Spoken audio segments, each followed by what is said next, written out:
Rafiko, good morning. Good morning, Rajendra sir.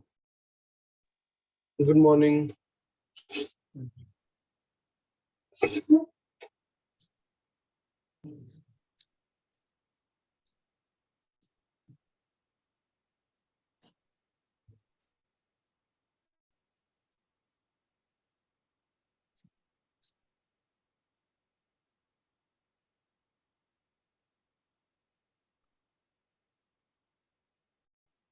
We have launched the webinar and we'll be soon starting the discussion.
Maybe we can have the cover slide. Yes, please.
So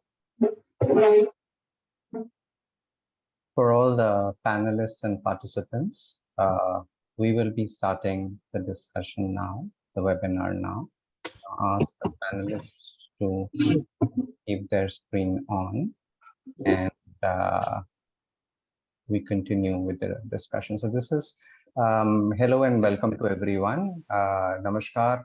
We are inviting you to join us for the discussion focusing on actions for transformation of e-rickshaw ecosystem in India, part of a series of online discussions we are hosting.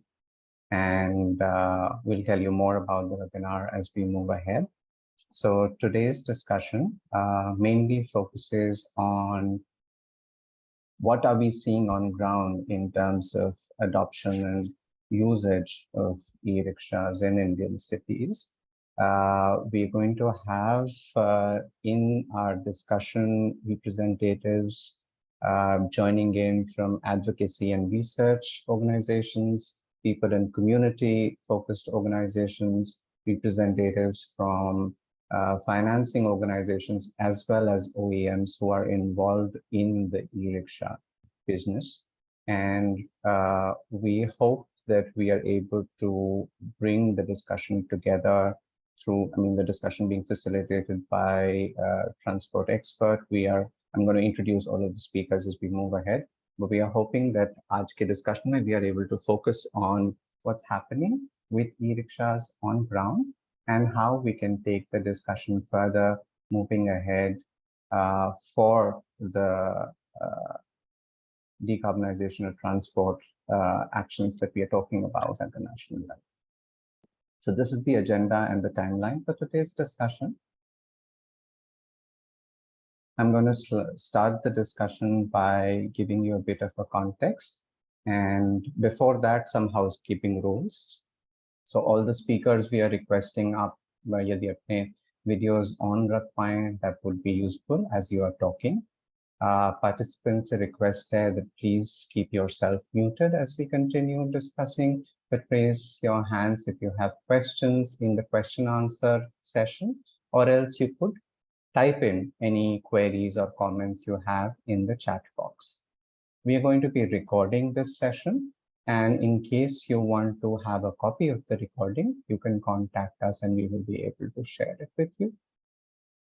Today's discussion, we are going to be using Hindi and English, two languages for the discussion. And you can always contact us if you want to continue the discussion here onwards. A little bit about us, the organizing group ICLEI South Asia. We are an association of cities and regions from around the world. 2,500 plus cities, we come together and talk about life in cities and regions and how it can be more sustainable. We focus on 5 pathways, which are the core of how we focus on engagements with cities and regions. This looks at people-centric development, low-carbon development, resilient development, biodiverse development, and circularity. So that's about the organization. You want to know more, you can always look at our website. Next. And then as an association of cities and regions, when we are talking about cities and citizens, mobility generally naturally comes as a topic. You talk about local economy, you talk about connectivity and access, you talk about just getting around the city, experiencing urban life. Mobility becomes a natural topic. And in today's discussion, we wanted to focus on e-rickshaw because if we see majority of our North Indian cities, the most visible, one of the most visible modes for people to get around happens to be e-rickshaws. And it's been now, I think, over a decade that e-rickshaws are visible on ground. Around 2015-16, when we were talking about smart cities, I think 30 plus of the cities spoke about e-rickshaw as a mode that they could deploy for low carbon mobility. From then on till now, we are seeing a lot on ground. But there are still many questions that need discussions, that need answering, that probably need some kind of advocacy and administrative support for us to be able to absorb this transition, this transformation that we are seeing in the mobility mix in cities. So this slide just tells you a little bit about what we are seeing as of now. 2023, can we go back to the slide, please? 2023, we are seeing more than 2 lakh electric three-wheelers being registered as of June. And of that, around 89% include e-rickshaws.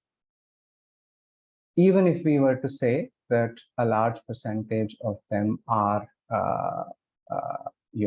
not registered, we have a really large number of e-rickshaws that are there on the ground. And we did an exploration looking at Delhi as well as Kochi in Kerala, trying to understand how e-rickshaws are operating. We found that e-rickshaws on a daily basis in Delhi NCR carry around 30 to 50 passengers. And if we look at the share of passengers that are using the e-rickshaw as a mode, we see that the e-rickshaws probably carry more passengers than metro network or the DTC network in Delhi NCR. So it's a very important mode for people to get around in the Delhi NCR region. And how are we seeing this in times to come is something that we focused a little bit more on as part of our engagement. I hope I'm audible now. Yeah. Next slide, please. Thanks. So in our explanation, this is well known to people who are looking at mobility and e-rickshaw ecosystem. We have understood it in 3 stages of the life of e-rickshaw. The first stage is pre-procurement, which involves supply chain of e-rickshaw parts and putting together of the vehicle. The second stage is procurement and operation, which has a very important component of financing, how people are able to purchase e-rickshaws or have access to charging infrastructure.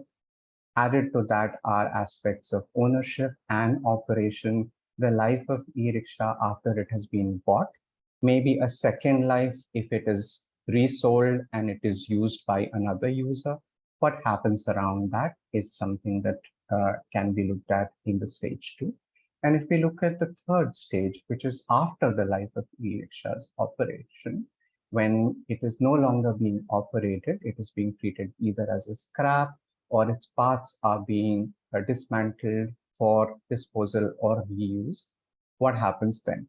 So we looked at all of these aspects of the life of e-rickshaw to be able to understand what's happening on the ground in the time since initial visibility of e-rickshaws on ground. And based on that, we found some results that we wanted to share with you. Next slide, please. This is just a snapshot of what we are seeing even now in second-tier cities or even first-tier cities in India. These are news clippings from recent times covering as questions about e-rickshaw operations on ground. And many of these questions you would see on a weekly basis in local news coverage. You can see maybe all of the cities form part of the Indo-Gangetic Plain areas where there are questions about how e-rickshaw are operating, whether they are contributing to the mobility mix or they are a nuisance or menace, what are the things that can be done, questions being raised on a regular basis about e-rickshaw and their contribution to the mobility mix. Next, please. So in our exploration, like I mentioned, we looked at contexts in Delhi as well as in Kochi. In Delhi, we tried to understand the operations on ground of e-rickshaws. We interacted with different administrative bodies who are involved in looking at e-rickshaws. We interacted with users as well as operators, e-rickshaw associations, to try and understand how things are happening on ground, what are the concerns, and whether there are ways that these concerns could be addressed.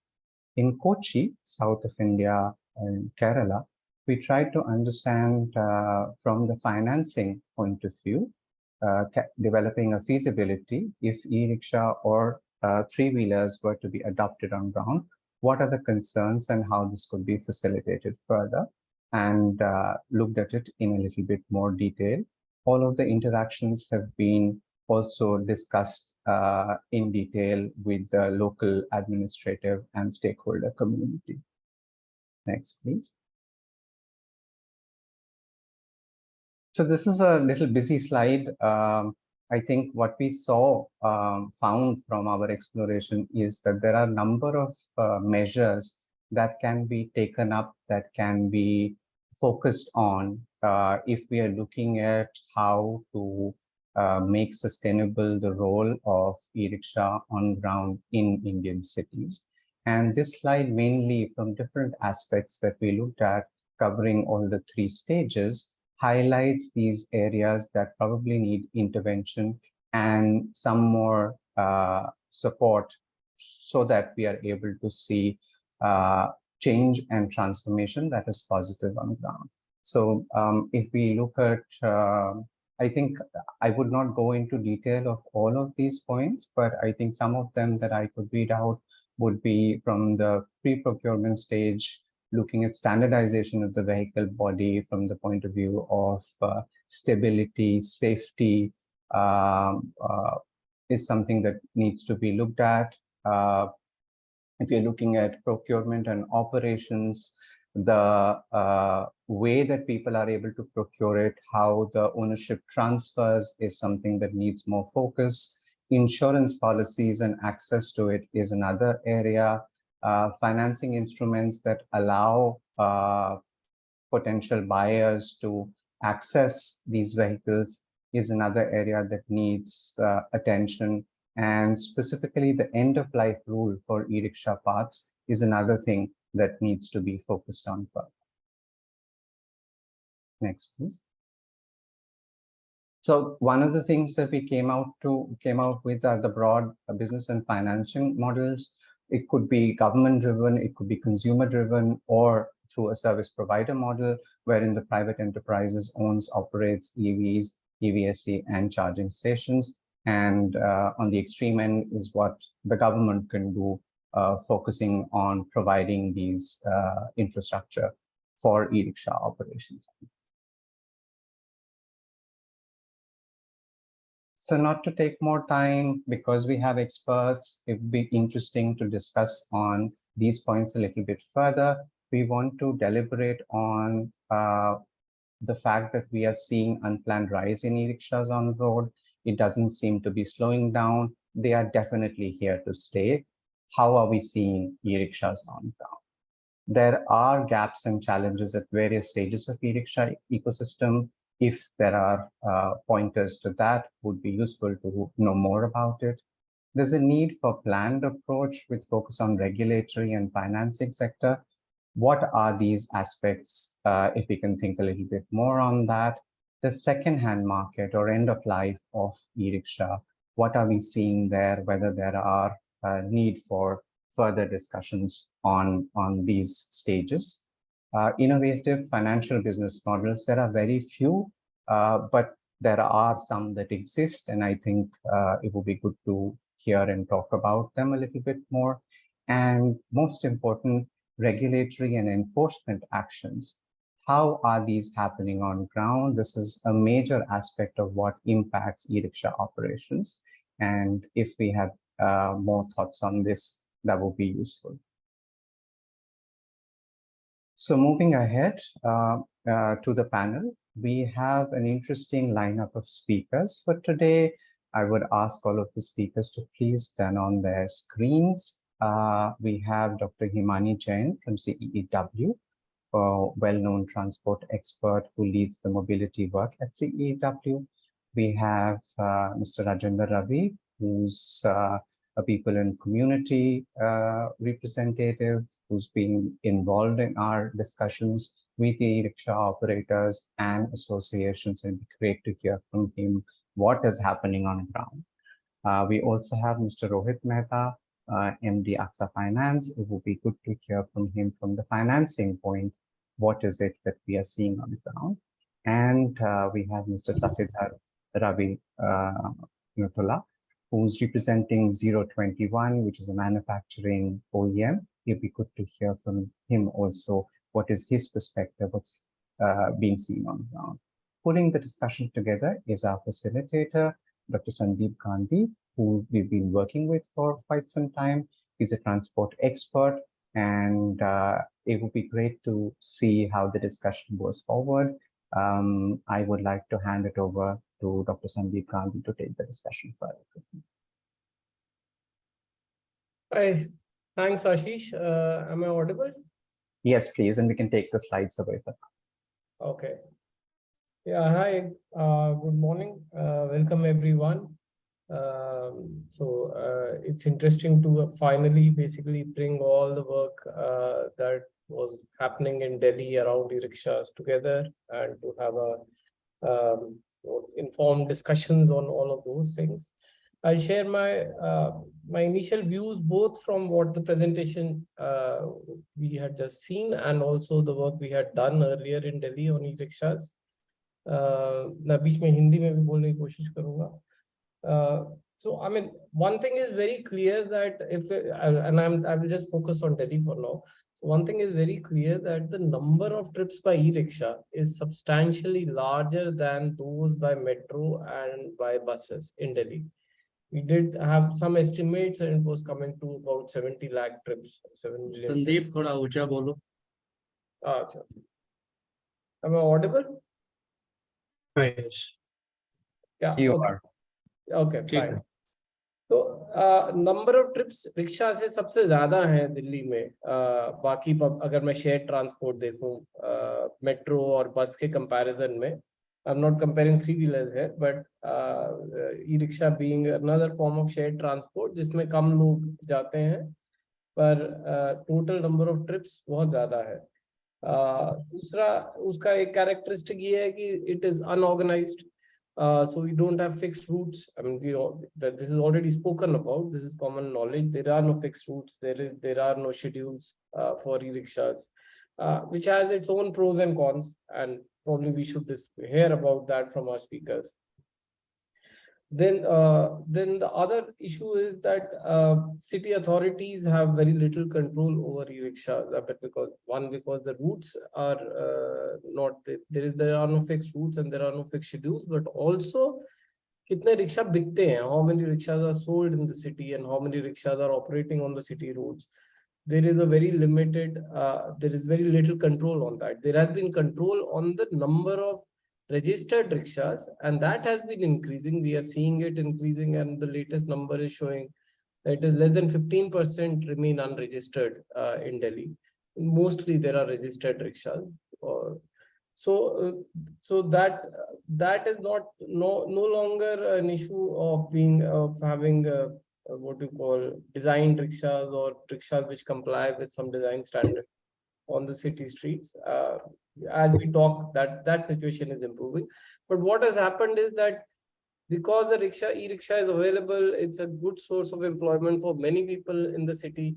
The numbers are increasing uncontrollably, and the earnings are reducing. So what we see is that the earnings have have reduced over the years for rickshaw operators, and it is now in Delhi on an average between 7,000 to 10,000 per month for an operator. So that's a concern from the operator's point of view that probably needs to be addressed through regulation, through other means. The other thing is that so now the question remains that what is it that can be done to improve not just the conditions for the passengers but also the conditions for the operators. How does the operator becomes beneficial for the operator to operate an e-rickshaw? It becomes profitable for him. And what we see is from the slides that we have seen that there are stages of intervention. They can be intervention at pre-production stage, and then the sale and operations, and then later end of life. But we can also divide these actions, necessary actions, from the actors, from the point of view of actors. So I mean, I will give you another dimension to this is that vehicle design and specifications is an area of concern. So one actor that can address that is the manufacturer. Then financing is another big area of concern, and regulations is the third area of concern. So we can basically talk around these three also when we talk about the rest of the things. And to basically start the discussion, because we have this eminent panel with us here, I will start with Mr. Sashi, and my question to you, or my comment, is that what we have seen and what we have observed from our studies is that e-rickshaws, from the operator point of view, the cost of running an e-rickshaw the operational cost of running an e-rickshaw has many components which can be improved because of the way it is manufactured. For example, the design of the e-rickshaw itself. Let's say one of the biggest maintenance issues that e-rickshaws face and the cost that they have to incur in maintenance is the water ingress into batteries, the water ingress into motors and things like that. So battery safety, underbody safety, then stability itself has been, and these are all the issues that have also been raised by both the unions and also individual operators. So I'm basically just putting forth here. So there are stability issues. Then there is a requirement of increasing seating capacity, because what is happening is that e-rickshaws operating during peak hours have much higher demand. So there are people overloading into e-rickshaws. So can the seating capacity be improved? Of course, there'll be a regulatory question on that. Then the other thing is, I think I didn't miss anything. Yeah, so all of these are basically design issues. One of the important one being battery safety, because how is the battery compartment secured? Because theft is a major issue for batteries, and that is leading to other problems because theft is a major issue. So insurance companies are not covering battery, and that's the most important component of one of the most expensive components of the e-rickshaw. And this is the problem that these operators are facing. The battery gets stolen at least once a month or twice in a month. And so they can't afford an expensive battery. That's why they're not going in for lithium-ion battery. They want to go in for second-hand batteries, and that creates a whole lot of other issues. Can I start with Sashiji? So what are your views on this from the manufacturing point of view? How can all of this be addressed? Are you already looking at addressing some of these issues, some of these concerns from the manufacturing point of view in e-rickshaws? Because the lot of these things which can be addressed by design have repercussions in financing, and they have repercussions in operations. So basically, operation costs can come down, cost of finance can come down, the total cost of ownership can come down. So, I mean, my question to Shashiji is that, are you looking at it? And I think let's start with Shashiji. Yeah. Thanks, Dr. Sandeep, and thanks, Ashish. I think you have raised a very pertinent set of questions, which are the real set of problems on the ground. Most of the time, when people look into the set of problems in the EV sector, they look at it from 60,000 feet, assuming that we just create a policy, things will go on ground without understanding the real pain points. I think Dr. Sandeep and ICLEI, who have put in this together, they have done a wonderful job in gathering the right set of pain points which needs to be addressed. As you mentioned, the safety factors and design vehicle are today one of the challenges with e-rickshaws. Okay, I would just slightly to take one step back and just try to talk one or two lines about what is 021 and why are we in this business, so that actually throws some light as to we were trying to address some of the pain points which you have tried to raise in this forum. So 021 is a 5-year-old company. We are manufacturers of three-wheeler auto rickshaws, both in L3 and L5 category. I don't call ourselves as an e-rickshaw for a simple reason, which I'll try to differentiate certain factors, which would throw on light on the factors which are attributing to the design issues, other things in terms of e-rickshaw. Fortunately or unfortunately, e-rickshaws have been instrumental in bringing an EV revolution in the country.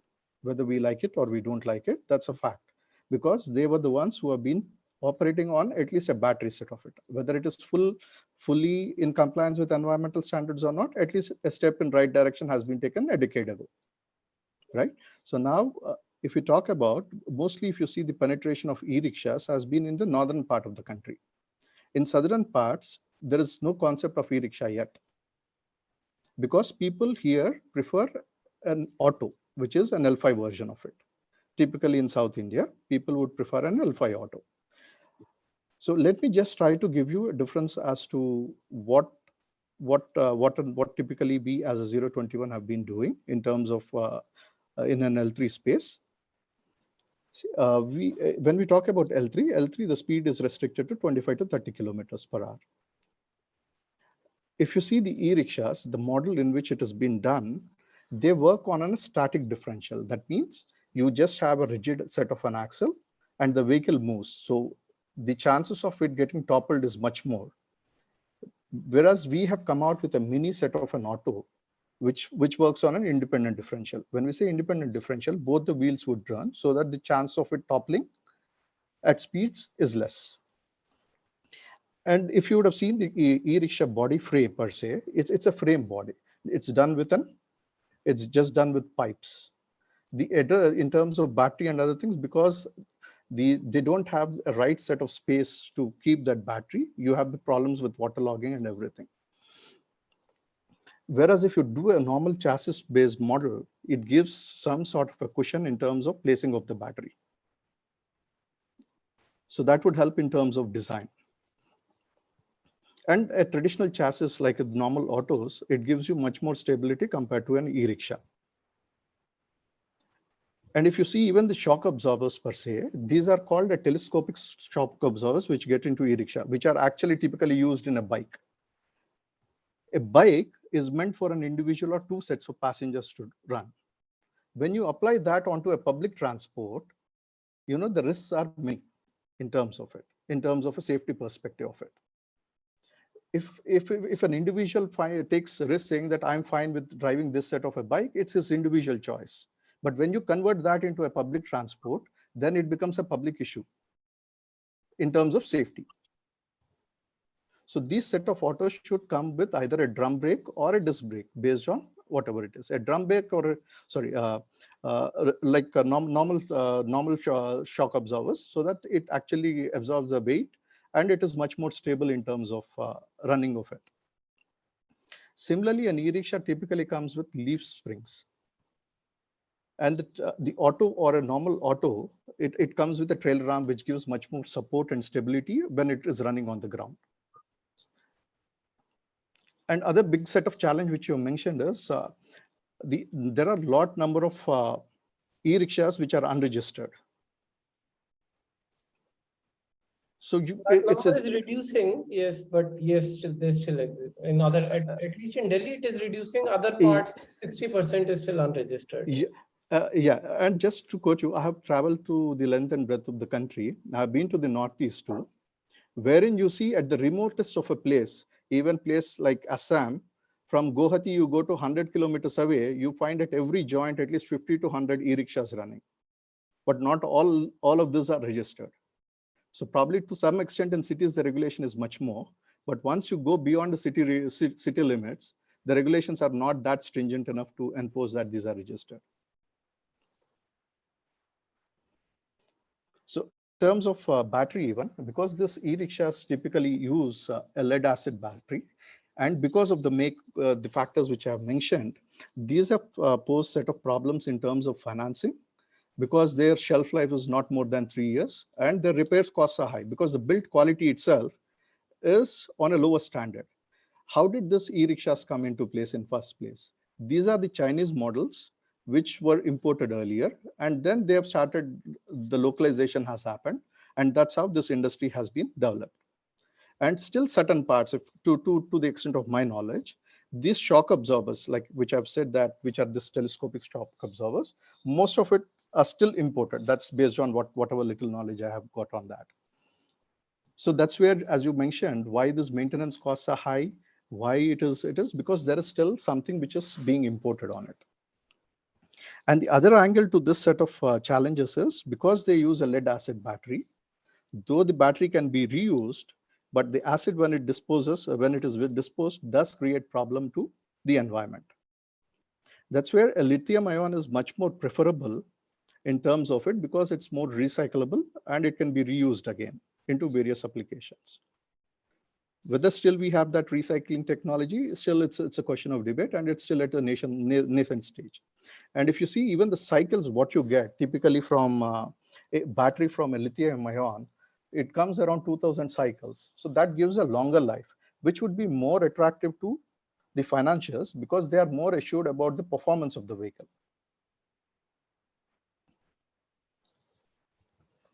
Right? So Anything else? Okay, I have Yeah. a few questions. Yeah, sure. I just want to address on that question of battery chori and all. See, because these are done with lead acid, there is no technology which is involved. Whereas when we provide in our L3, we provide with an IoT. So that way it comes with a wherein it comes with the facilities of tracking. You can do geofencing. You can track the vehicle where it is. You can actually stop the vehicle too if this respective EMI is not paid. It gives assurance to the financier too, which they really like it because they know where it, and they can't do anything with the battery even despite they take the battery, because it is software coded. They cannot be charged unless the port is open. So you can close the port too. So that's a technology which is coming in this space, which we have already we have implemented in our L3 set of models, which are akin to e-rickshaws. But it's like a mini auto. It's like totally an auto. It doesn't resemble the shape of an e-rickshaw at all. But unfortunately, the classification is L3 because of the speed. Here, and other thing from a regulation point of view is the certification is based on the speed, not on the make of it. So that's one challenge which is there. I think this is very interesting. I just have a few follow-up questions on what you said. Please. So, I mean, very quickly, I mean, with all these design changes, the category still remains the same. Yes. Okay, fine. So what is the cost implication of all these design changes? Yeah. In terms of percentage, because I mean, and I'll just finish all the questions. Maybe then you can come to that. Got it. Because what we see is that in Delhi, especially, and in Haryana and Punjab and Meerut also, UP, some of the UP cities, I don't know about Northeast. The percentage of the share of registered e-rickshaws in the fleet is increasing rapidly. It's not there 100%. Delhi is much higher, but other cities also it is increasing rapidly. It appears that may be happening. Maybe because the cost difference is not so much between a registered one or unregistered one, because if you look at the two e-rickshaws, you can't even make out apart from the number plate. They look very similar. So I assume that the features are not any better than an unregistered one, just that because you bought it from a identified manufacturer or a empaneled manufacturer, you are basically getting that number plate. So the question was that they have still kept the registered e-rickshaw cost, the current one, and with your cost, what is the difference going to be? And and in this case, are you also looking at will the seating capacity be slightly higher as compared to the earlier e-rickshaws, or it remains 4 only? Yeah, see, it will be 4+1 because that's the seating capacity which is allowed under that particular category. Okay. Second, just in terms of cost, I look at like this is how we have been convincing our customers. Typically, because you are using a superior technology and superior battery, the costs are not comparable, or at least it's higher by at least 30 to 40,000. But let me tell you, the way we are convincing the existing e-rickshaw owners is through the life cycle costing. The entry cost into a lead acid based e-rickshaw is less, because your lead acid battery today costs roughly around 40,000. Whereas a lithium ion battery with a proper auto costs probably a lithium ion roughly a 5 kilowatt battery would be around in the range of 75,000. So that's the delta which is happening.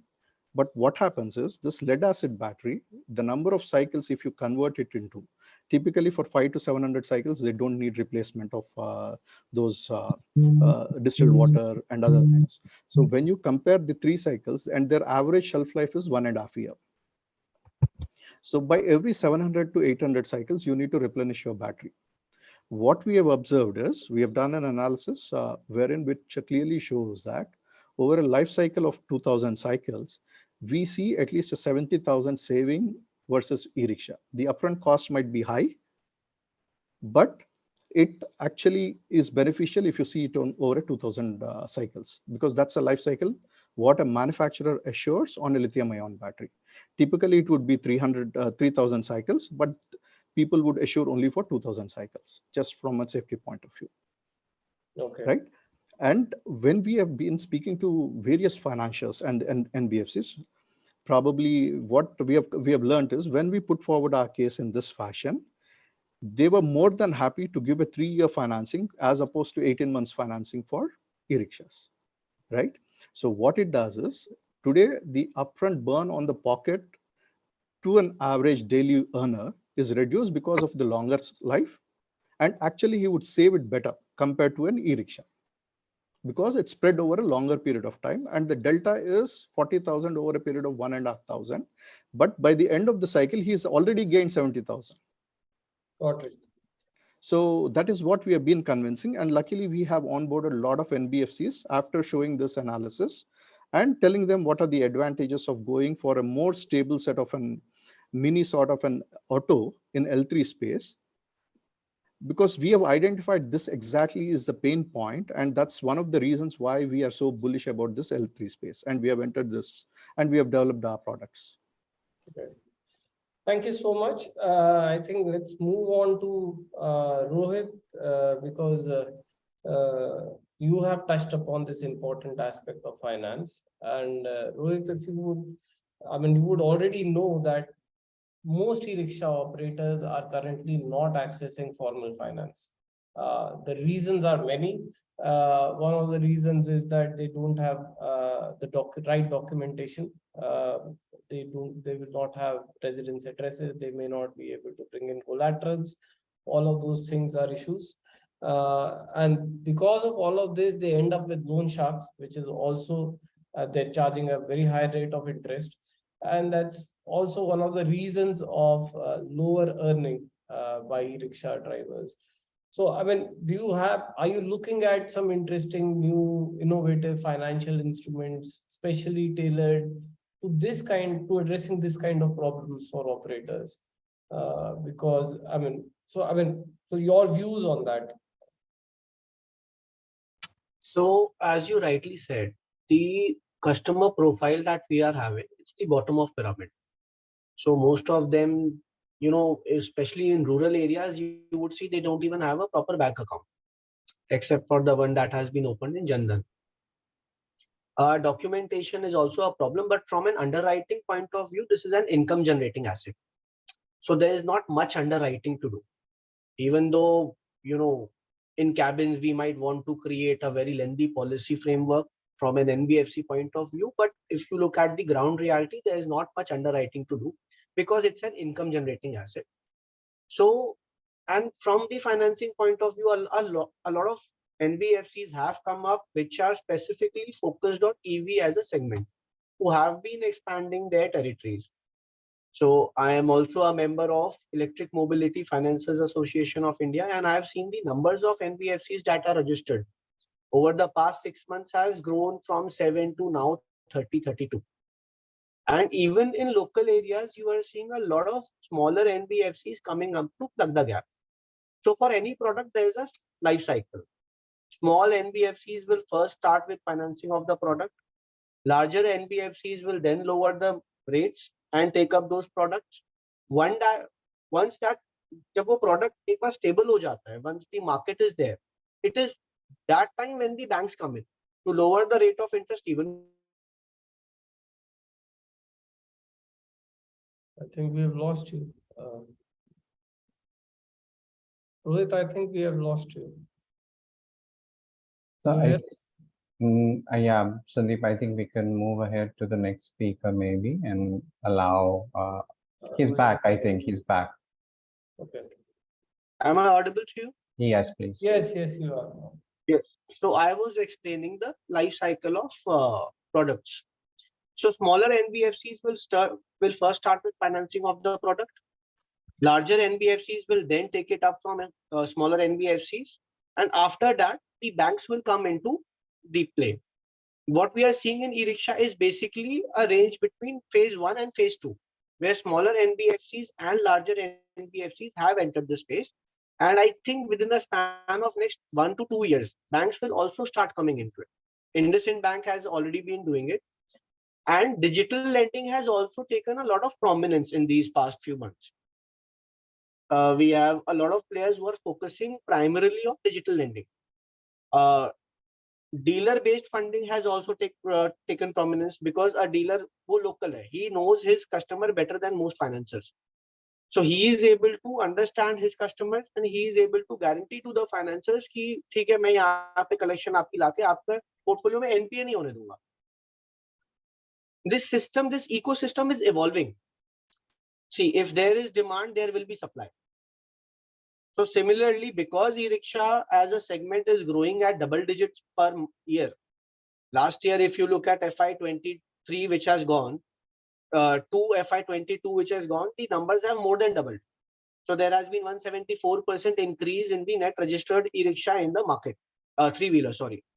So जब demand इतना high आ रहा है, तो supply आएगी अपने आप. That's basic principle of economics. अभी जो problems हैं, with time these will resolve themselves. And of course, government intervention and policy making will only act as catalyst. But this process has already started. And product design also, I think, slowly and steadily, most cities are moving towards from lead acid to lithium ion. Delhi has already made it compulsory. बाकी के जो cities है वो भी सोच रहे हैं. They are planning to do it anyways. Lead acid ecosystem also towards e-rickshaw has improved a lot from when it started 6 years ago, 7 years ago. Theft is a problem in Delhi NCR, but other than that, rest of India, theft of these products is not a major issue. Average daily income was one point you were talking about, that it's 10 to 12,000. I disagree with that. Rural area में जितना आप जाओगे, so average income, if I take pan India basis, because we work on ground, since we have to collect our EMIs, so we need to know what is the average income. 20,000 is the average which is across India. Delhi में भी कभी भी 15,000 से कम नहीं गया वो. So you're talking about household income, or are you talking about the income from a single operator? Or single operator from the product itself, from the asset itself. From the asset itself. Yes, 700 to 800 is the average daily income. Is this earning or is this profit? Earning.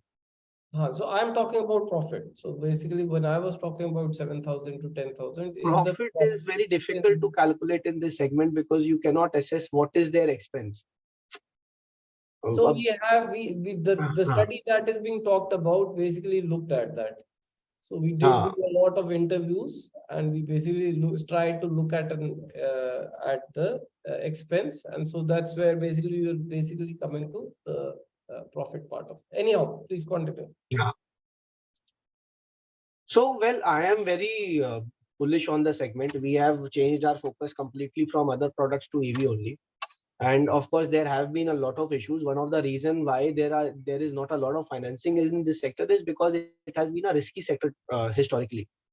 Many NBFCs who came into this segment previously have burned their hands, but slowly and steadily you see that the portfolio is improving. NPAs are coming lower. Reach is getting expanded. Density is increasing, because from financer point of view, we need density as well. 100 rickshaw 100 kilometer की territory में versus 100 rickshaw in a 10 kilometer radius makes a lot of difference from us from operational point of view. Density has been increasing, and all in all, I see that three-wheeler as a segment will keep on growing at least doubling in at least next to 2 to 3 years. So I'm seeing a more than 50 to 60% CAGR growth rate in the next 2 to 3 years at least.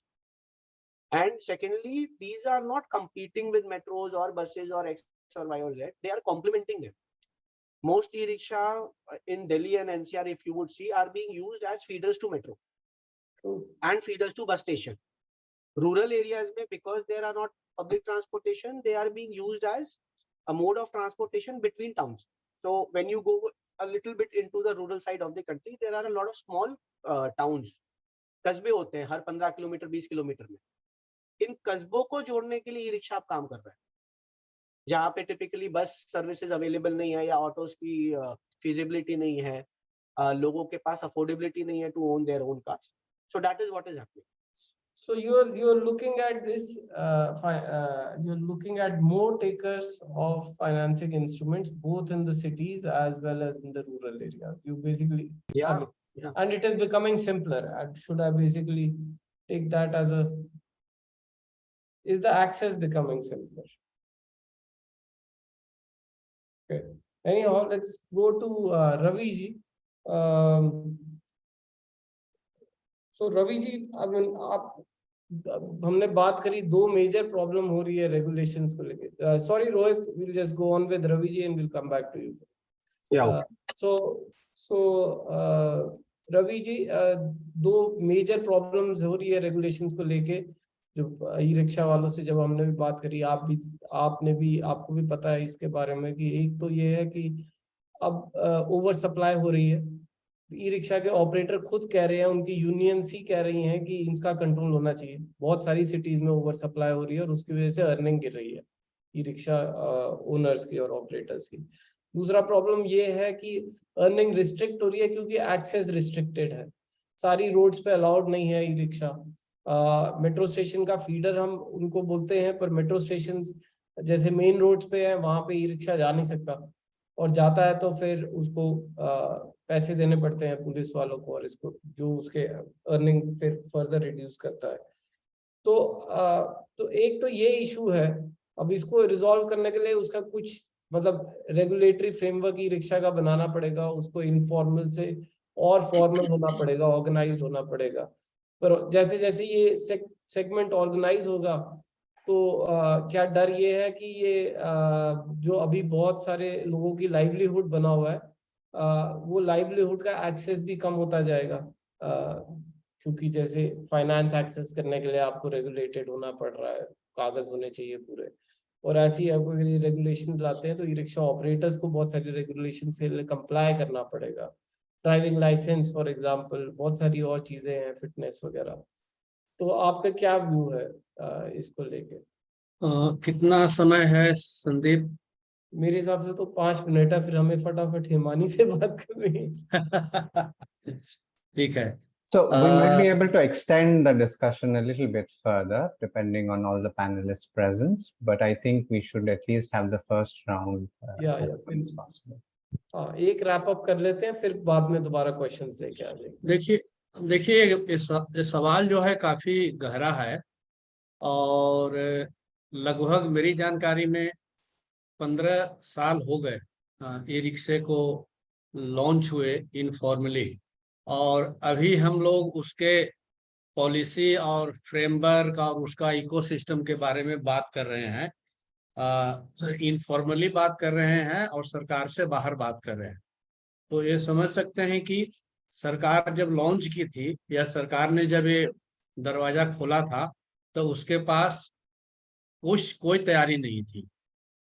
तो ऐसे हालत में जो ई रिक्शे आए और जो हमारे के यहाँ बेरोजगारी और ट्रांसपोर्ट की फैसिलिटी, ये दोनों की जो अभाव है, एक तरफ ट्रांसपोर्ट की सुविधा नहीं है, दूसरा तरफ बेरोजगारी है. तो जो हमारे साथी कह रहे थे कि डिमांड है तो सप्लाई होगा, तो चूंकि ट्रांसपोर्ट की डिमांड है तो उसमें लोग फैसिलिटी दे रहे हैं, और फिर चाहे वो मैन्युफैक्चरिंग हो करके चाइना से आए या नोएडा में बने या कहीं बने, वो बनेगा. तो ये पूरे जो हमारे सिस्टम की चुनौती है, उसका जो ये बायो प्रोडक्ट है उसको हम लोग झेल रहे हैं. इसमें बहुत सारी सवाल हैं, और हमको लगता है कि वो सबसे पहला अगर कहीं पे इसका मेन अगर किसी को रोल है तो वो गवर्नेंस के से जुड़ा हुआ है, कि सरकार ने इसके लिए कोई नीति नहीं बनाई, इसके लिए कोई इंफ्रास्ट्रक्चर में उनके कहाँ पे इनकॉर्पोरेट करेंगे उसके लिए तैयारी नहीं है. अगर मोटर व्हीकल एक्ट में इसको आना है और तो कैसे हम चेंज करेंगे, और अगर नहीं आना है तो इसको कैसे रेगुलेट करेंगे. जो सड़कों पे चल रही है तो उसमें जो सेफ्टी मेजर है, जो मैन्युफैक्चरिंग के तरफ से जो आया कि अभी ई रिक्शा जो है बहुत ही अनसेफ है, तो उसको अगर सेफ बनाना है तो थोड़ा और इसमें कॉस्ट डालना पड़ेगा और उसकी मैन्युफैक्चरिंग में और भी इन्वेस्ट करना पड़ेगा. ये सब बातें हैं जो कि मेरे मन में आ रहा था, लेकिन चूंकि समय बहुत कम है, इसके बारे में कभी और बात करेंगे. मतलब बहुत ही इलॉजिकल और इम्प्रैक्टिकल तरह से इसको रेगुलेट किया जा रहा है. हम लोगों ने जब सर्वे किया तो लोगों ने यही कहा कि भाई आपके बीच के जो सड़क है उसको आप बैन कर देते हैं और इस तरफ से उस तरफ जाना है तो और ई रिक्शा कैसे जाएगा। और इसमें अगर क्रॉस करता है तो फिर उसका चालान होता है और चालान इतना हैवी है, उसका कोई उस चालान का कोई लॉजिक नहीं सेट किया गया है कि अगर इसको हम वायलेट करेंगे तो इतना पैसा ज्यादा क्यों लेंगे, और उससे बचने के लिए फिर जो है पुलिस को देना पड़ता है। अब इसमें से आप लोग को सब वाकिफ हैं कि डेली पुलिस को देना और पुलिस से हैंडल करना हर एक रिक्शा चालक को बहुत मुश्किल होता है। तो इसलिए वहां से फिर एक दलाल पैदा होता है और ये दलाल आपके हर चौराहे पे, हर मेट्रो स्टेशन पे, हर बस स्टैंड पे मिलेगा, जो 10-10 रुपया, 15-15 रुपया हर एक ऑटो चालक से लेता है। और वो फिर पुलिस और ट्रैफिक पुलिस, ट्रांसपोर्ट विभाग और एमसीडी, ये तीनों को बड़े पैमाने पे पैसा जाता है। तो अब उसको मल्टीप्लाई कर लीजिए कि जितनी संख्या है और पर मंथ जितना जाता है तो उसमें करप्शन कितना इन्वॉल्व है। और जो फाइनेंस की तरफ से और जो मैन्युफैक्चरिंग की तरफ से जो सवाल आए कि उनका इंश्योरेंस में बहुत थोड़े ची कवर होता है और थोड़े ची कवर होगा तो फिर बाकी जो चोरी होने के खतरे हैं वो उसको फिर कैसे रिजॉल्व करेंगे। तीसरा, इंफ्रास्ट्रक्चर जितने भी इसके लिए अभी भी जो बन रहा है वो सिर्फ कार बेस, कार 4 व्हीलर के लिए बन रहा है। चार्जिंग स्टेशन है या फैसिलिटीज है इसके लिए, इंश्योरेंस वगैरह के, वो सब उनके लिए है जो कि ऑलरेडी सेफ है। 4 व्हीलर जो भी रखते हैं वो एक सेफ प्रीमाइसेज में रखते हैं या सेफ पार्किंग में रखते हैं जहाँ पे उनकी चोरी होने का खतरा न्यूनतम रहता है। जो ई रिक्शा यूजर्स हैं वो सबसे ज्यादा कमजोर और हाशिए पे रहने वाले लोग हैं। इनके पास न तो अपने घर में प्रॉपर लाइट होता है, आपको पता ही है कि किस तरह से मकानों में रहते हैं, उनके घर तक के जाती नहीं है गाड़ियां, तो उनको लगाना पड़ता है कहीं ना कहीं चार्जिंग एक कैंपस में या कोई ऐसी जगह, इनफॉर्मल जगह पे। तो ये जो इनफॉर्मलिटी है इसको हम समझते हुए अगर प्लान नहीं किए हैं, लॉन्च कर दिए हैं, तो उसी का एक परिणाम निकल रहा है। अभी ज्यादातर साथियों ने कहा कि देश के ये नॉर्दर्न पार्ट का है, साउथ पार्ट का नहीं है। दूसरा ये कहा कि ये दिल्ली की समस्याएं ज्यादा है, छोटे शहरों की समस्याएं कम है। लेकिन आप देखेंगे कि धीरे धीरे जो भी रोल मॉडल दिल्ली का है वो छोटे छोटे जो सेकंड टायर, थर्ड टायर कस्बा में आता है। वो सबको मालूम है कि अगर हमको रेगुलेट करना है तो कैसे करना है, जो गवर्नेंस वाले जो डिपार्टमेंट है उनको कमाई करनी है तो कैसे करनी है। तो ये लगभग छोटे से छोटे कस्बों में, जैसे बोधगया में मेरा घर है, तो वहाँ पे संख्या बहुत कम है रिक्शा के, लेकिन वो भी ट्रैफिक पुलिस से डरते हैं। उनको मालूम है कि वहां तक अब नहीं जाएंगे। अब वो जहाँ पे ट्रैफिक पुलिस होता है वहां तक छोड़ने नहीं जाएंगे तो सवारी उससे झगड़ा करता है। तो इससे जो है अनरेस्ट बहुत हो रहा है बिटवीन ड्राइवर या जो ऑनर है चलाने वाला और जो सवारी है उसके बीच में, कि तुमने पैसा तो वहां तक के लिए लिया था लेकिन तुम छोड़ के हमको यहीं पे जा रहे हो तो तुमको हम पैसा नहीं देंगे पूरा। तो ये काफी कॉम्प्लेक्स है और इस कॉम्प्लेक्सिटी को हैंडल करने के लिए सबसे पहले अगर कोई जिम्मेवार है तो नंबर 1 पे गवर्नेंस के जो डिपार्टमेंट है वो है। उसके बाद फिर मैन्युफैक्चरिंग के जो नॉर्म वगैरह है वो देखना पड़ेगा। तीसरा है जो इसका फाइनेंस वाला है। इस सब में हमको लगता है कि मैन्युफैक्चरिंग और फाइनेंस ये दोनों को स्टेट हैंडल कर सकती है, क्योंकि क्लाइमेट के जो चैलेंज है अभी हमारे शहरों में और समाज में, उसमें हम इतना पैसा इन्वेस्ट करते हैं इनडायरेक्टली, वो अगर हम इनको सब्सिडी दें और उस सब्सिडी के आधार पे इनकी प्राइसिंग थोड़े कम हो जाएंगे तो फिर जो सेफ्टी मैन्युफैक्चरिंग के लिए जो सेफ जो व्हीकल चाहिए वो भी आ सकता है। जो फाइनेंस के जो कॉम्प्लेक्सिटी है वह भी कम हो सकता है। लेकिन इसमें सरकार का जो हस्तक्षेप है वो ज्यादा बढ़ाना पड़ेगा। बढ़ाने का मतलब ये नहीं है कि उनकी जो लिबर्टी है या उनकी जो फ्रीडम है उसको आप ग्रैब करके और उस पर अंकुश लगाएं। तो अभी चूंकि टाइम कम है तो मैं अभी इतने ही बात रखूंगा, और फिर बाद में अगर समय बढ़ेगा और सब लोग उपलब्ध रहेंगे तो अपनी चर्चा कर सकते हैं। Thank you, Ravi ji. This is very enlightening. Himani, now over to you. You have now heard of all the panelists. एक चीज यही निकल के आ रही है कि दिल्ली की कुछ मतलब काफी लोग कह रहे हैं कि दिल्ली की समस्या है, it may not be the same in other cities. Why is that? I am not too sure. Of course, one reason is कि the use is different. Delhi में एज अ फीडर बहुत यूज हो रहा है, और बाकी कई शहरों में, छोटे शहरों में वो फीडर से ज्यादा एज अ मेन मोड भी यूज हो रहा है, as a shared mode use हो रहा है. Is Zimani there or has Zimani left? Yeah, hi. Oh, okay. Hi, you there. So now the question is that maybe you can throw some light on this and tell us if there is any specific difference in regulatory and operational environment that you notice between Delhi and other cities that you have worked in. And are there any learnings for Delhi and other cities from each other that can be applied? Good practices in one city, better ones in somewhere else. So what are your views on that? So thank you, and honored to be part of this panel discussion. Learned a lot here. मैं बहुत सारे points लिखे थे, लेकिन मैं बिल्कुल सारे points नहीं बोलना चाहती हूँ because a lot of them have already been talked about. तो मैं एक चीज जो थोड़ा emphasize करना चाह रही थी, पहली चीज वो ये कि जैसे हमारा अर्बनाइजेशन अभी और बहुत तेजी से बढ़ेगा, अगले 20 साल तक हम लगभग 2x और अर्बनाइज होंगे, हमारे सिटीज, छोटे सिटीज भी बड़े होंगे और बड़े सिटीज भी और बड़े हो जाएंगे. तो with that growing urbanization, there will be a growing travel demand, there will be a growing need of these first and last mile connecting vehicles or even vehicles for short distances.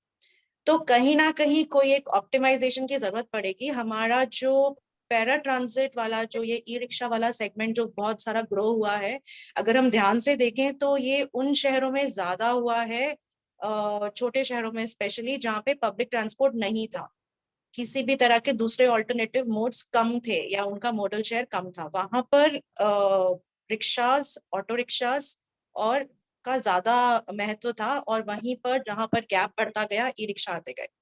दूसरा, अगर एक थोड़ा सा हम वाहन के annual registration datas को ध्यान से देखें और समझें तो बहुत क्लियरली दिखता है कि जब ये रजिस्ट्रेशन फॉर्मलाइज किया गया था 2015 के आसपास, और तब तक जब तक कोविड था, इनका रेशो लगभग 1:5 का चलता था between E rickshaws registrations and the auto registrations. थोड़ा कोविड के टाइम पे पूरा चेंज हो गया with the growing increasing fuel prices, और भी ज्यादा वो ड्विंडल हो गया. और अभी पिछले 1-2 सालों में देखें तो ये 1:2 से लेकर अब 1:1 पे रजिस्ट्रेशन हो रहा है annually across India. So which means e rickshaw registration is far more, auto registration is going down. So in a way it also depicts how the economic conditions are in country, and there is a lot of joblessness, and then the people who are looking for jobs and livelihoods, this comes across as a very niche particular segment where the entry becomes easier. So it provides jobs to millions of households actually. तो अगर हम कहीं road पे congestion optimization, vehicle size optimization, इस सब की बात करेंगे तो कहीं ना कहीं हमें थोड़ा हायर कैपेसिटी वाले व्हीकल की तरफ बढ़ना होगा, नहीं तो फिर there will be a continuous perception or viewing them as congestion causing vehicles. तो वो थोड़ा एक difference in the perception also has to be managed among urban planners and transport planners. The second bit that I wanted to emphasize and not dwell upon it too much is the number of hours that a e-rickshaw is working versus a auto versus a tempo versus a Tata Magic or Maxima, the other kind of modes that work in the same category. Number of hours are low, the distances covered by e-rickshaw is low, the trips done by them are comparatively low, which means like Mr. Shashi very nicely explained, vehicle design requires a lot of thinking and changes and improvement. So that's the second part of it. And then accordingly, the revenue or earnings are also lower for e-rickshaw. So that's how the market is, because they are happier without any job, and getting something in the as earning is good enough, but is not good enough for a current auto rickshaw driver. So when the fleet, about 1/3 of the current fleet of auto rickshaws is more than 10 years, अगर उनको कल को scrap होना है और system से बाहर जाना है, क्या वो वापस ऑटो रिक्शा खरीदेंगे या फिर वो लोग ई रिक्शा की तरफ बढ़ जाएंगे? So where are the market economics and finances? So how can we nudge that transition in the favor of better vehicles, whether it's a e-auto or some other vehicle in the market, or how do we make the e-rickshaw better? So where that transition will happen is something of importance. तो हम लोगों ने जब कोची में देखा था, तो वो जो 1/3 फ्लीट जो ट्रांजिशन के कगार पे खड़ी है, जो डीजल बड़े डीजल ऑटोज हैं जो अब चेंज करना चाहते हैं अपने आप को, उसमें से बहुत सारे लोग इलेक्ट्रिक ऑटो की बात कर रहे हैं पर लेने की नहीं सोच रहे हैं, और बहुत सारे लोग सीएनजी ऑटो की तरफ बढ़ रहे हैं. So what is that transition and how do we manage that transition? Ravi ji ने जैसे कहा कि कहीं ना कहीं फाइनेंसिंग ईज करने की जरूरत है और कहीं ना कहीं चार्जिंग ईज करने की जरूरत है, but at the same time we understood one thing in Amritsar Rahi scheme. Despite government giving out 1.5 lakh of subsidies to each electric auto who's transitioning from scrapping from the diesel auto, still the uptake is very poor, and there is a lot of behavioral or perception bias in the community. It goes much stronger towards they have a lot of loyalty to the brands that are in the local areas. So there is a lot of local dynamics, but then there is this behavioral awareness nudge that can happen where they are overvaluing the few long trips that they do. So in some way that range anxiety part creeps in very quickly, and the messaging has to be very different to say, अगर आप e-auto में shift नहीं होते हैं तो आप हर रोज इतने रुपए की इनकम गवाएंगे, versus saying कि इसका TCO ऐसा है या इसका ओवर द लॉन्ग लाइफ आप इतना अर्न करेंगे. उनके लिए डेली अर्निंग्स के ज्यादा मायने हैं, लेकिन वो 6 महीने में एक बार गांव जाते हैं, so they over value that trip and से मैं ई-ऑटो में नहीं जा सकता हूँ. So somehow that perception has to be messaged right for them. And then there is a lot of retrofitting market potential which is sort of unexplored, and we don't know how to say it. What are the dynamics, technical dynamics around it? What are the financial dynamics around it? Right now they are not really favorable, क्योंकि एक बहुत बड़ा fleet segment है जो 5 से 10 साल की उम्र का है.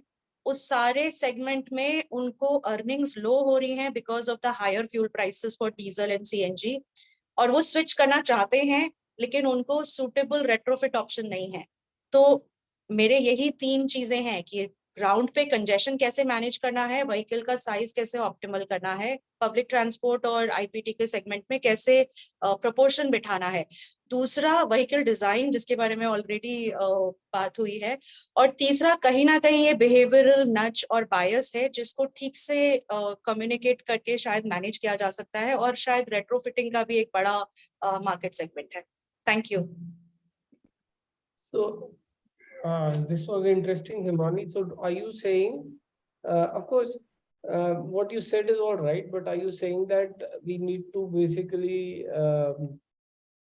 move, are you saying that the current e-rickshaw, the way it is current, should change, or it should go to it should become a higher capacity vehicle?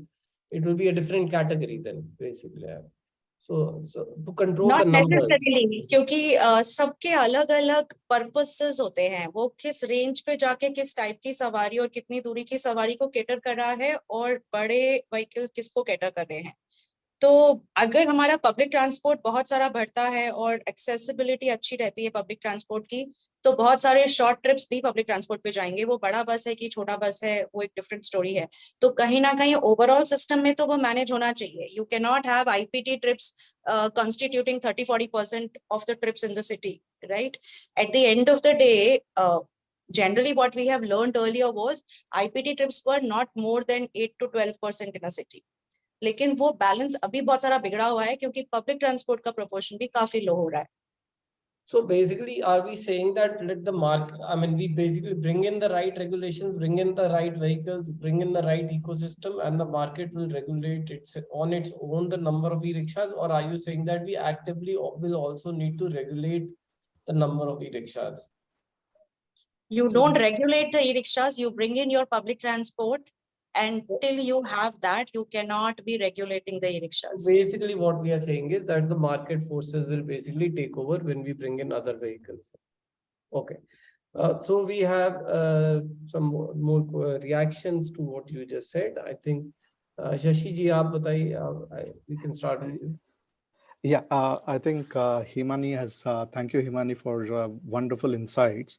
Just to touch upon the retrofitment, and you mentioned on various dynamics, I just thought let's throw some light on it. We are an approved retrofitment player in Delhi government. We are approved by the Delhi government too.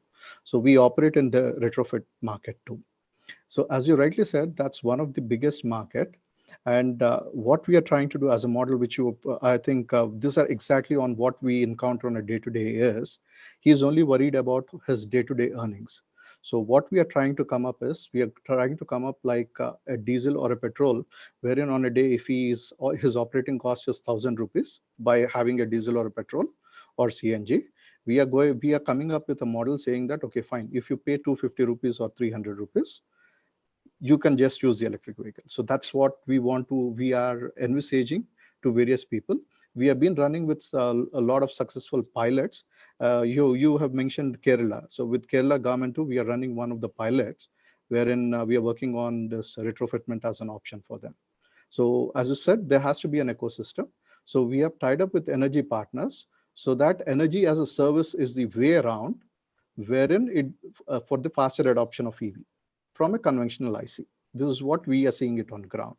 And just to touch on the regulation side too, probably I think the words have been misconstructed, saying that it is not, it's only a problem of Delhi or North.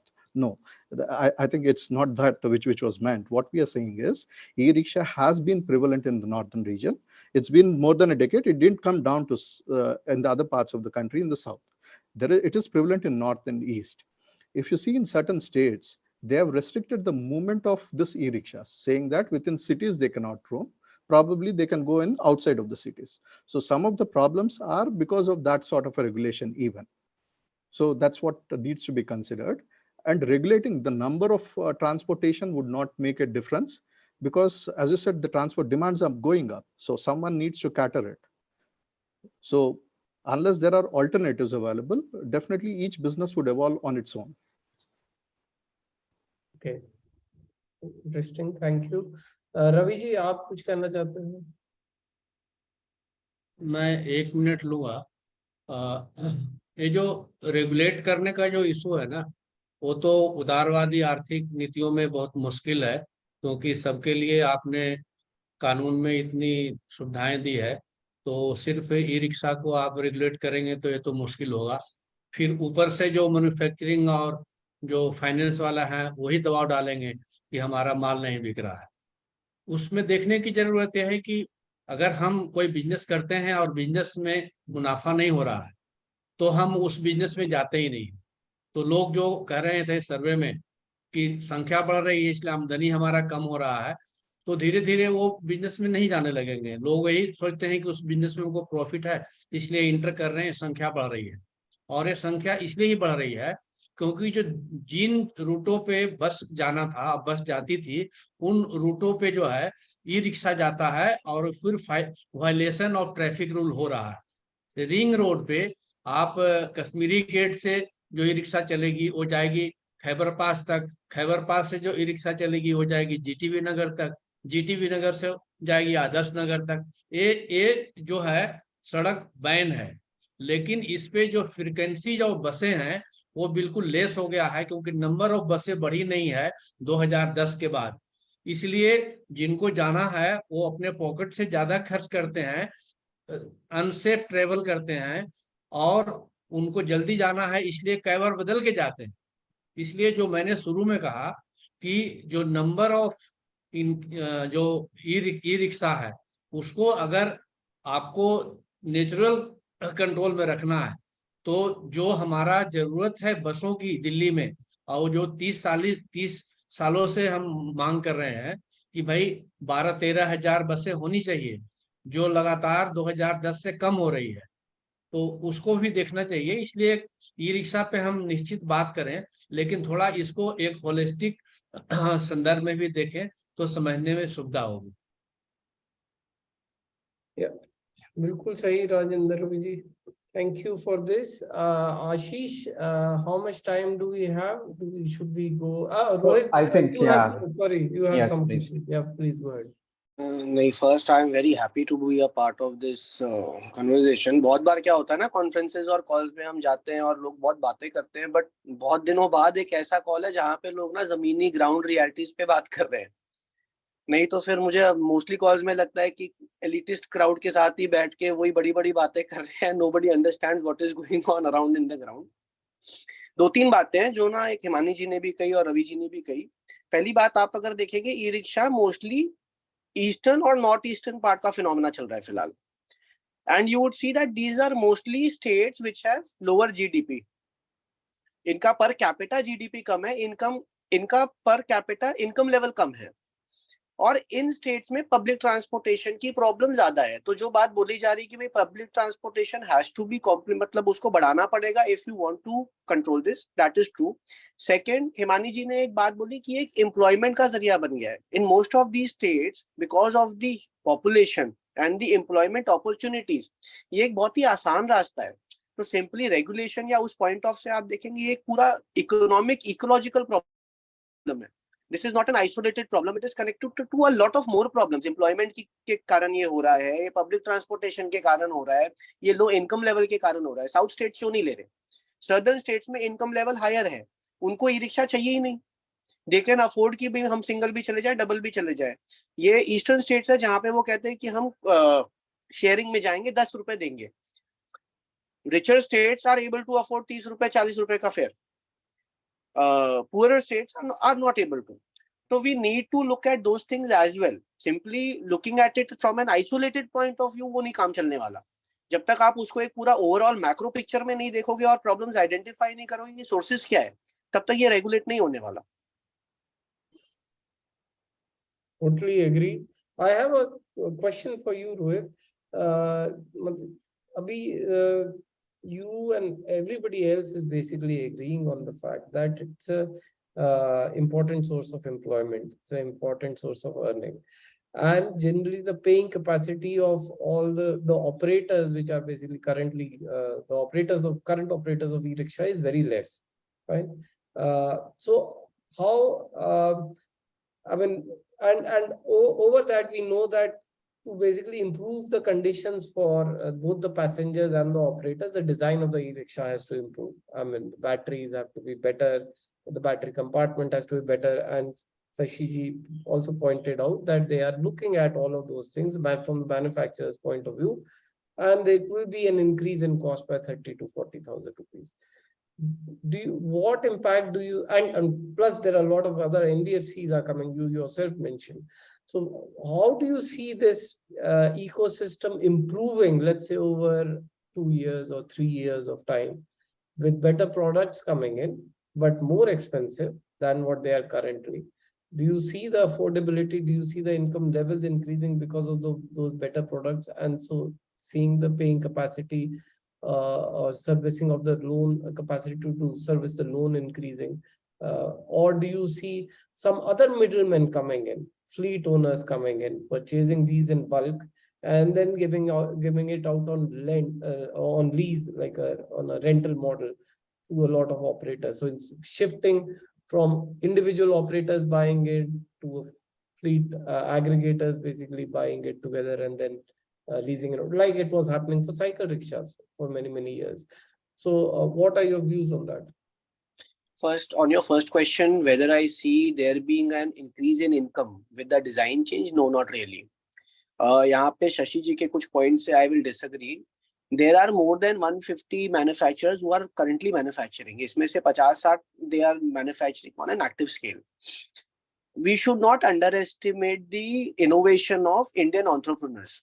अगर improvement के scopes हो रहे होते जहां से income बढ़ सकती है और सेल बढ़ सकती है और प्रॉफिट बढ़ सकता, तो वो कुछ ना कुछ कर रहे होते। और ये इम्प्रूवमेंट डेली बेसिस पे हो रहा है।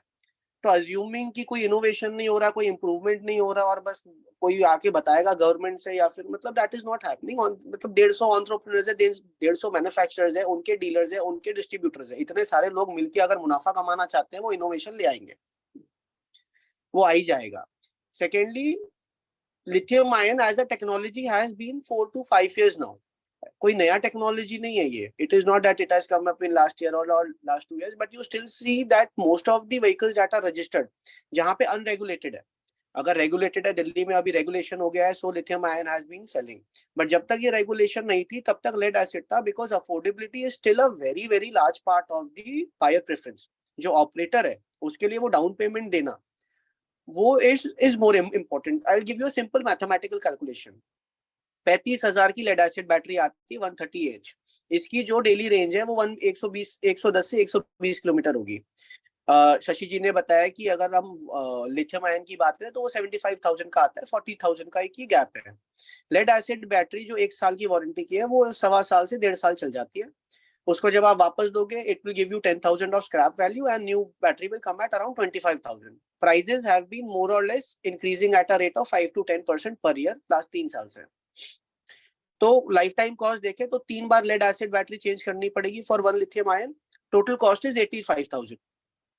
तो वो 40,000 का जो डिफरेंशियल है 3 साल में, 85,000 लेड एसिड का है, 10,000 लिथियम आयन का है। लेकिन जब भी आप लेड एसिड चेंज कर रहे हो तो रेंज जो 110 किलोमीटर की है वो फिर से आप रिन्यू कर रहे हो, रीसेट कर रहे हो उसे। 1.5 साल बाद जब वो बैटरी चेंज करेगा वो फिर से 110 किलोमीटर से चालू कर रहा है। लेकिन लिथियम आयन की जो लाइफ साइकिल है 5 साल में धीरे धीरे 5 से 7% वो कम होती जाएगी। सिमिलर कैपेसिटी का लिथियम आयन 75,000 का जो रेंज देता है वो 80-90 किलोमीटर दे रहा है। ये 20 से 30 किलोमीटर जो है वो उसकी डेली इनकम का 20% है। अब जब ये रिक्शा वाला है वो अपनी डेली इनकम कैलकुलेट करता है, अब उसको लाइफ साइकिल कॉस्ट से मतलब नहीं है, उसको ओनरशिप कॉस्ट से मतलब नहीं है, उसको अपनी डेली इनकम से मतलब है। वो डेली इनकम देखता है, मेरी डेली इनकम लिथियम आयन में मेरा जो मैंने ब्याज लेके पैसे देने हैं वो तो बढ़ गया। डेली इनकम जो मेरी 110 किलोमीटर में हो सकती थी वो अब 90 किलोमीटर में हो गई। तो मैं जो रोज घर लेके जा रहा था, पहले मान लो 500 रुपए लेके जा रहा था, अब मैं 400 रुपए लेके जा रहा हूँ। उसको वो 100 रुपए से मैटर करता है, उसके लिए वो 100 रुपए इंपॉर्टेंट है, उसकी पूरी सोच वो 100 रुपए पे चलती है। And that is not wrong. तो इमीडिएटली कुछ ऐसा होने वाला है कि भाई डिजाइन चेंज हो जाएगा या फिर आपकी कैपेसिटी बढ़ जाएगी या कुछ हो जाएगा, नहीं। फ्लीट ओनर्स हाँ हो सकता है कि आए, बट करंटली जो मैं देख रहा हूँ e rickshaw, because it is a very small segment, तो प्राइवेट ओनर या फिर उसकी 2-3 गाड़ियां उसने खरीद रखी है, 4 गाड़ी खरीद रखी है, ऑर्गेनाइज तरीके से कोई फ्लीट आ जाए इसमें उसकी प्रोबेबिलिटी मुझे कम लगती है, क्योंकि काफी लोगों ने ट्राई किया है। It is not that people have not tried it, but they have not been able to be successful in it. इसमें मार्जिन एक आदमी का घर चलाने के लिए तो काफी है, एक कंपनी प्रॉफिटेबल बना के बड़ा ऑर्गेनाइज प्लेयर बन जाए उतना नहीं है। Got it. This is an interesting view. You cannot deal with these many operational issues for that little of profit. मैं 1,000 ड्राइवर के साथ रोज डील नहीं कर सकता अगर मैं सिर्फ 5% ही कमाने वाला हूँ। As simple as that. I agree. Fine. So, okay. So this is very good boundary conditions that we are understanding.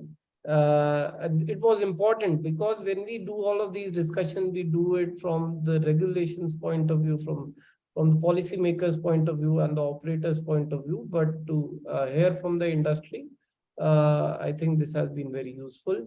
I think we should go on to the last points. I don't think we should extend by another 5 minutes or so. I think Himani wants to leave for a meeting. So let's, can we have your last thoughts on what or reactions to what others have said? We'll start with Ravi ji, then Himani, then Sashi ji, and then Rohit.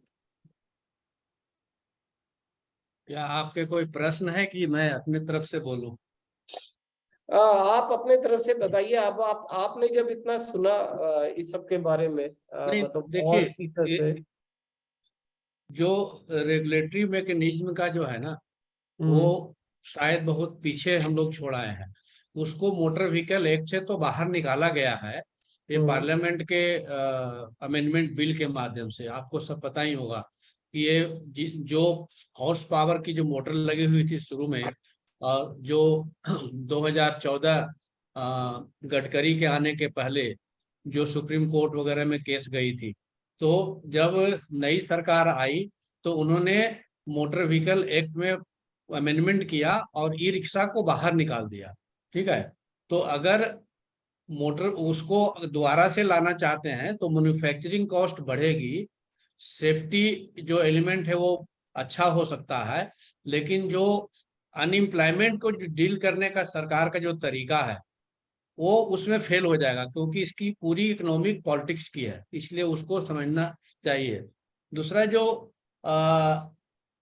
इसकी जो cost वगैरह है उसमें अलग अलग component है कि एक तो है कि बैटरी को कैसे हम रेगुलेट कर रहे हैं, और एक है पूरे ई रिक्शा को कैसे हम रेगुलेट कर रहे हैं। बैटरी को रेगुलेट करने के लिए अलग अलग सुझाव आ रहे हैं, तो उसकी कॉस्ट बढ़ जाती है, जो रोहित ने कहा। और जब कॉस्ट बढ़ती है तो फिर वो जो चालक है वो फिर लेना उसको बंद करता है, क्योंकि उसको डे टू डे देखना है। यही बात जो है एनुअल जो फिटिंग टेस्ट करने का है, जो हम लोगों ने स्टडी में किया था कि भाई अगर हम एनुअल फिटिंग कराने जाते हैं तो 5 से 10 हजार रुपये लगता है, और फिटिंग हो नहीं सकती क्योंकि हमारा जो कंपोनेंट लगा हुआ है वही अनफिट है सब। तो इसलिए वो उससे बाहर आ जाता है, और बाहर आता है तो वो क्या कहते हैं इलीगल है, और इलीगल है तो उसको फिर आपको ट्रैफिक को बाकी को पैसा देना है। तो इसलिए वो टोटल कैसे इसको डील करना है इसके बारे में बहुत गंभीरता से सोचना चाहिए। वो सिर्फ मैन्युफैक्चरिंग से फाइनेंस से शायद नहीं हो पाएगा, उसका जो गवर्नेंस का जो इशू है वो मेजर है, जो मैंने शुरू में कहा। तो जो भी हम लोग पॉलिसी फ्रेम डाल रहे हैं उसको उस नजरिए से भी देखना चाहिए। Okay, interesting. Himani, your views? तो मुझे सिर्फ 2-3 बातें और ऐसा समझ में आ रही हैं। पहली कि कहीं ना कहीं लोकल गवर्नमेंट के अंडर में ज्यादा चीजें हैं, वो इट्स अ लोकल इशू, और लोकल गवर्नमेंट उसको जिस तरह से भी मैनेज करेगी उससे बहुत फर्क पड़ सकता है। जैसे हमारा कोची वाला एग्जांपल था, उसमें जस्ट बिकॉज KMTA और कोची गवर्नमेंट और पॉलिटिकल बैकिंग थी to make the transition happen, वहां पे इंटरेस्ट रेट्स भी लो आ रहे थे, सब्सिडीज और सपोर्ट भी अवेलेबल था, चार्जिंग पैटर्न्स भी इवॉल्व हो रहे थे, उधर बहुत सारी चीजें अलाइन होती जा रही थी। तो कहीं ना कहीं एक बड़ा पार्ट है। और दूसरा, एक परसेप्शन का थोड़ा महत्व ज्यादा है।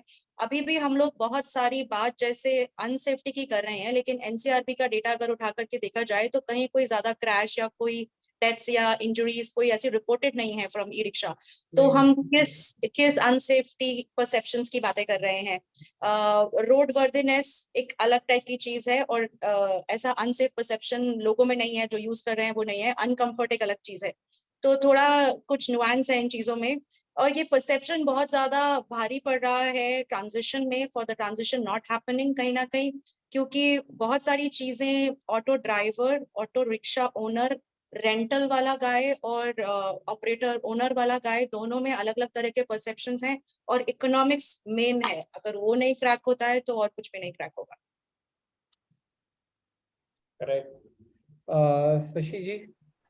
Yeah, I think just to comprehend what Rohit has mentioned, I've not mentioned saying that there is no innovation happening. Innovation happens on a daily basis.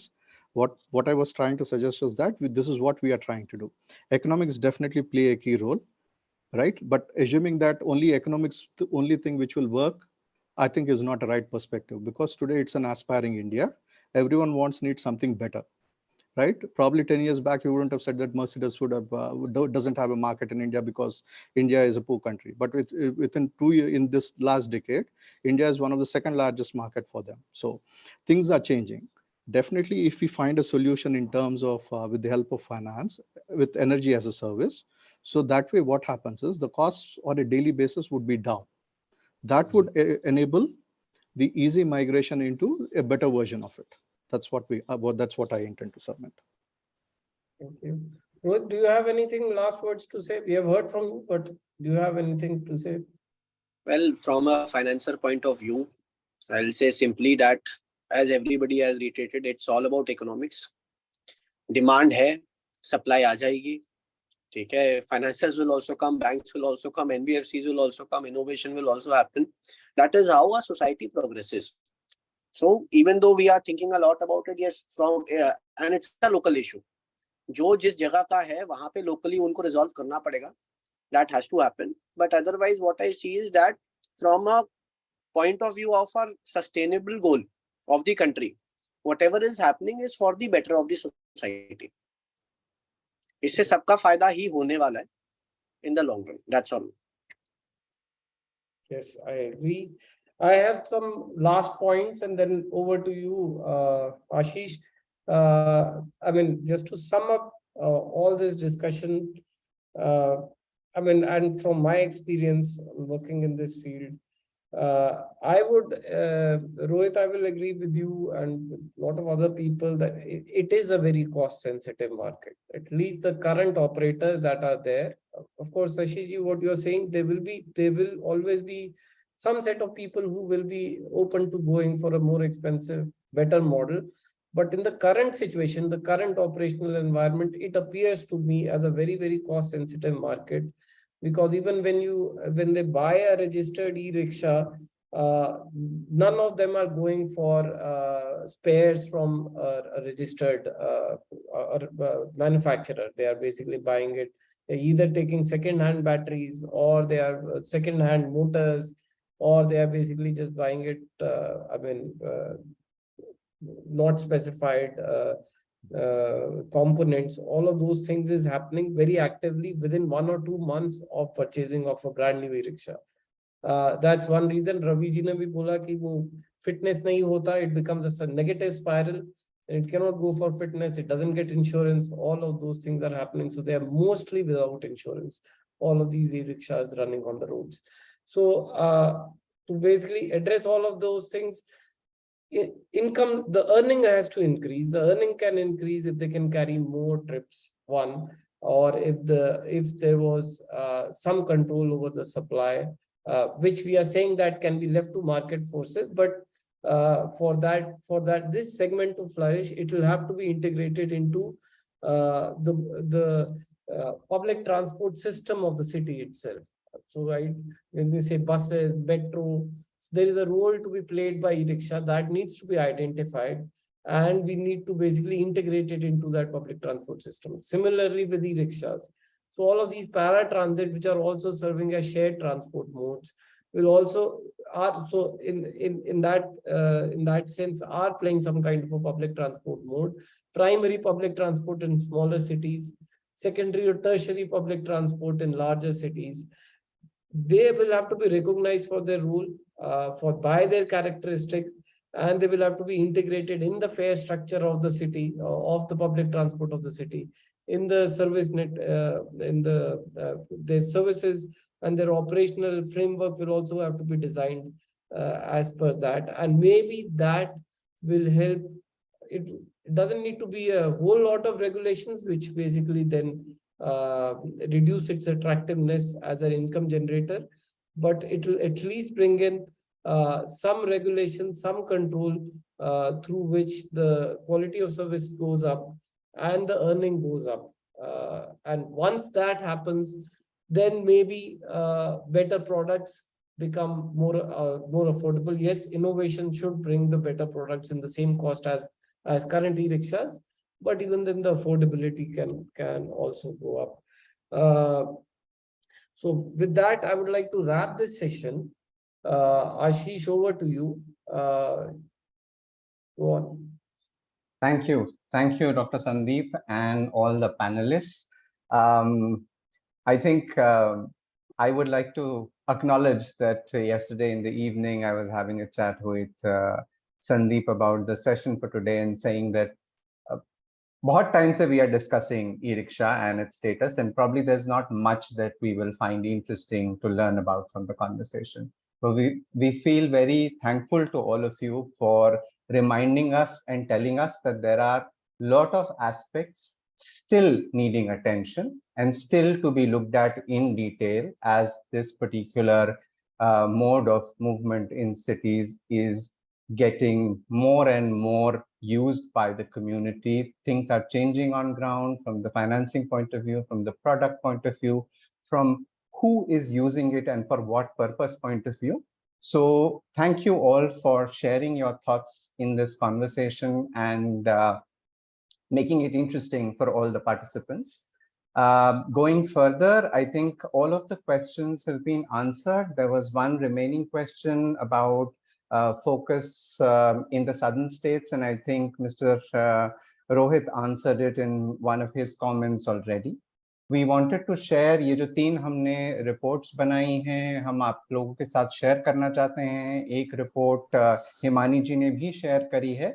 If you want, you can just download it by scanning the QR code. There is work that we did in looking at feasibility of electric 3-wheelers and charging infrastructure in the city of Kochi and the state of Kerala. We have tried to look at way forward for streamlined e-rickshaw operations from Delhi perspective. Everything that we have found out till now is available in this document. Bringing this all together in the form of a small note, there is this document looking at transforming the adoption of e-rickshaw in Indian cities. If you want, you can access them. We would be making them public also in the social media. And we are happy that we have got this opportunity to have all of you join us, have this discussion, and giving us the chance to share this document and making it public for everybody. So going further, the conversations are ongoing. We would be happy to hear from any of the participants, panelists, or interested members. For further conversation, do reach out to us and connect to us even on social media platforms. We would be happy to continue the conversation and take the discussion further. So thank you all of you once again. सभी को नमस्कार. Thank you so much. Thank you so much. Bye. Thank you. Thanks. Good day.